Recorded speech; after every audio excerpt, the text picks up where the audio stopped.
நம்ம பார்க்குற இந்த விமானம் வந்து அஷ்டாங்க விமானம். இந்த விமானத்தை பார்த்தாலே உங்களுக்கு ஞாபகம் வந்துடும் கூடலகர் பெருமாள் கோயில் மதுரை. அதுதாங்க நம்ம இன்றைக்கி பார்க்க போகிறோம். 108 திவ்ய தேசங்களில் ஒன்றான மதுரை. இதில் வந்து 3 தலங்களோடு இருப்பார். முதல் தலம், 2வது தலம், 3வது தலம். முதல் தலத்தில் வந்து அவர் அமர்ந்த கோலத்தில் இருப்பார். 2வது தலத்தில் வந்து அவர் நின்ற கோலத்தில் இருப்பார். அதுக்கு 3வது தலத்தில் கிடந்த கோலத்தில் இருப்பார். 3 தலங்கள் இங்கே ரொம்ப விசேஷம். இந்த இடத்துல வந்து விமானம் ரொம்ப ரொம்ப விசேஷம். இந்த விமானத்தினுடைய நிழல் வந்து எந்த சமயத்தில் கீழே விழுகவே விழுகாதுன்னு சொல்லுவாங்க. அத்தகைய பெருமை வாய்ந்தது. அதே மாதிரி பெரியாழ்வாருக்கு பெருமாள் காட்சி கொடுத்த இடம் இந்த இடம் தான். அதே மாதிரி பெரியாழ்வார் வந்து பல்லாண்டு பல்லாண்டு பல்லாயிரத்தாண்டு பல கோடி நூறாயிரம் மல்லாண்ட திருந்தோன் மணிவண்ணா உன் சேவடி செவ்வி திருக்காப்புன்னு பல்லாண்டு எடுத்து கொடுத்த அந்த பாடல்கள் வந்து இடம்பெற்ற நிறைவேறிய அரங்கேறிய இடம் வந்து இந்த பெருமாள் கோயில் தான். இந்த பெருமாள் கோயில் அவ்வளோ விசேஷமாக இருக்கும். இதனுடைய கோபுரங்கள் தான் ரொம்ப ரொம்ப விசேஷமாக இருக்கும். இங்கே தாயார் சன்னதி உங்களுக்கு வந்து மரகதவள்ளி தாயார் ரொம்ப அழகாக இருப்பாங்க. இந்த தாயார் நம்ம தரிசனம் பண்ணிக்கலாம். இந்த மாதிரி இவர் கருவறையில் அமர்ந்த கோலத்தில் இருப்பாங்க. அதுக்கப்புறம் நின்ற கோலத்தில் அடுத்த தளத்தில் இருப்பாங்க. அதுக்கு அடுத்த தளத்தில் உங்களுக்கு வந்து கிடந்த கோலத்தில் இருப்பாங்க. கிடந்த கோலத்தில் வந்து இந்த மாதிரி தான் இருப்பாங்க. இல்லை கிரில் போட்டிருப்பாங்க. அதனால் உங்களுக்கு கிரில்லுக்கு வெளியிலேருந்தே உங்களுக்கு நான் காட்டுறேன். பச்சை மாமலை போல் மீனி பவளவாய் கமல செங்கன் அப்படின்னு சொல்லிட்டு படுத்திருப்பார். நம்ம கொடிமரத்தை கும்பிட்டுட்டு உள்ளே போக வேண்டியது தான்.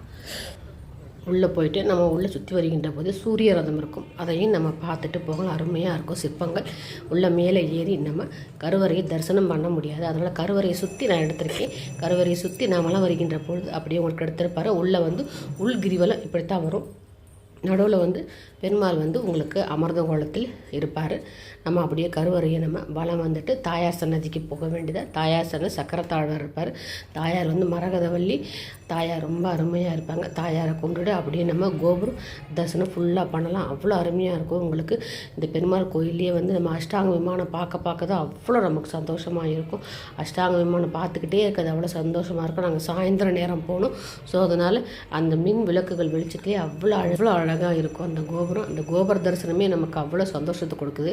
எந்த கோயிலுமே வந்து பெருமாள் கோயில் நவகிரகம் இருக்காது. இந்த பெருமாள் கோயிலில் நவகிரக சன்னதி இருக்கும். நவகிரகம் ஆண்டாளை கும்பிட்டு நவகிரகத்தை நம்ம சுற்றிட்டு அப்படியே பிரசாதம் வாங்கிட்டு கொஞ்சம் நேரம் அமர்ந்துட்டு நீங்கள் கொஞ்சம் நைட்டு தங்கியிருந்தால் நம்ம பள்ளியறை பூஜை பார்க்கலாம். அதே மாதிரி நம்ம பெருமாள் கோயில் பள்ளியறை பூஜையும் பார்த்துட்டு நம்ம வெளியே வரலாம். ரொம்ப அருமையாக இருக்கும் இந்த கோயில். கூடலகர் பெருமாள் கோயில் 108 திவ்ய தேசங்களில் இது ஒன்றா இருக்கிறது.